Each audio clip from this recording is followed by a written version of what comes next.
For all its talk of disturbances in the Force, J.J. Abrams' Star Wars Episode 7 The Force Awakens offered scant few challenges for Star Wars fans to grapple with, instead utilising an all too familiar plot structure as a means to provide focus on establishing character and tone. The results were a resounding success for critics and fans alike. After all, The Force Awakens is an exceptionally well-made space adventure that served to remind us why we enjoyed this universe in the first place. However, many were left pondering the future of the series, and, post Gareth Edwards' Rogue One, just how long it could traverse previously established legacy and world building without providing any new structures of its own. Rian Johnson's Star Wars Episode 8 The Last Jedi tackles those criticisms head on, and despite some structural similarities to both The Empire Strikes Back and Return of the Jedi, he delivers one of the most original, subversive and thrilling Star Wars films in the process. The Last Jedi opens in the immediate aftermath of the previous adventure, finding our band of heroes spread thin across the galaxy and pursued by the tyrannical First Order.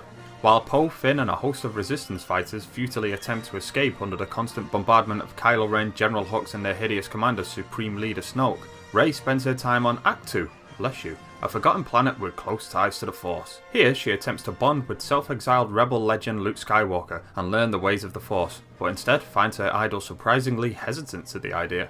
On a structural level, the influence of The Empire Strikes Back is notable, with Rey's training mirroring that of Luke's under Yoda, and the First Order's pursuit of the Resistance sharing similarity with Han and Leia's narrow escape from Darth Vader. But the meat that hangs on these bones creates a wholly original beast, one that I think some fans may initially find hard to accept in their Star Wars family. While The Force Awakens is an exercise in setup, preparing for future risks in this particular game of Dejarik, The Last Jedi doesn't just deliver on that promise with a few unexpected moves, but toys with discarding the board entirely. Writer-director Rian Johnson instead engages in deconstruction and subversion rather than seeking the comforts of familiarity. The Last Jedi challenges the Star Wars legacy, starting with, but not ending at, the Rey-related mystery box painstakingly established in The Force Awakens, and though many will likely bemoan the lack of a familial twist on the same scale and calibre of Empire's I Am Your Father reveal, the purposeful absence of one is perhaps The Last Jedi's greatest weapon.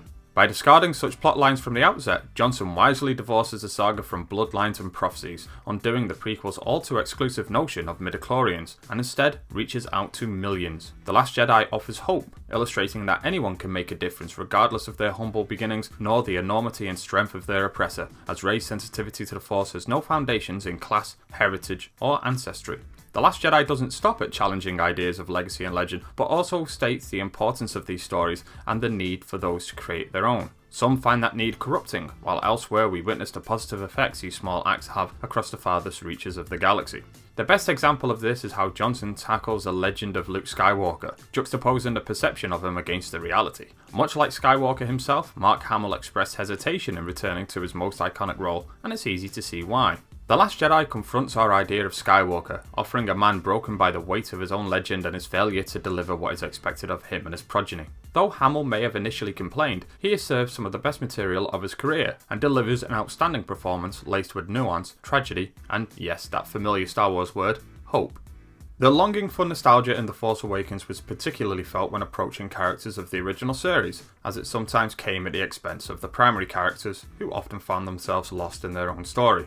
This is not the case for The Last Jedi, as Johnson firmly places focus on the trilogy's new blood, whilst also making a few very welcome additions of his own. As the titular Last Jedi, Luke Skywalker's journey is integral to the plot, but ultimately this is not his story. Rey and Kylo Ren take centre stage as siblings in the Force on separate sides of its flow, attempting to convince the other to join them.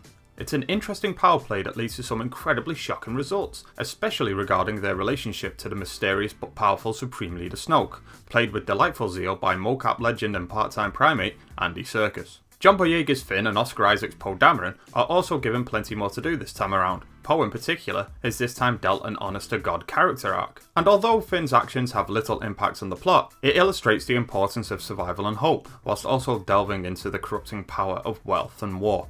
But with all this talk of ushering in the new, I would be remiss not to mention Carrie Fisher, who reprises her role as Leia Organa, here portraying her as someone at times playful, fierce and powerful, yet tinged with her own sadness, exhausted by a seemingly endless cycle of war. The Last Jedi may be her swan song, but it's a hell of a performance to leave behind, and one that may speak to a new generation of activists. Those taking notes during the many Senate hearings in George Lucas's prequels will know that Star Wars has long flirted with political commentary.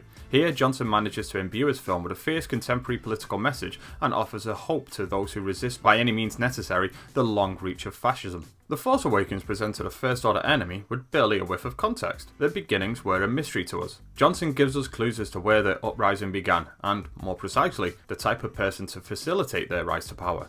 Though he does not hide away from pointing fingers to the cause, those rich few who serve to gain from conflict, his message is never too loud to become preachy, nor too soft it is lost in the noise. Original though it is, The Last Jedi is not without its flaws, as it takes some time to find a rhythm between space battles, prison breakouts and training montages. However, they're all means towards an incredibly satisfying and sometimes shocking end. And despite Finn's story serving to offer perspective, it does feature an unnecessary second act action sequence that unfortunately recalls the disengaging video game quality of the prequels for just a few fleeting moments. But these are minor quibbles that have little impact on Johnson's mounting achievements and bravery in challenging fan demand and expectation, whilst also delivering a politically engaged experience. The Force Awakens may have reminded us why we love Star Wars, but The Last Jedi illustrates why it still matters, and I award it 4.5 out of 5 stars.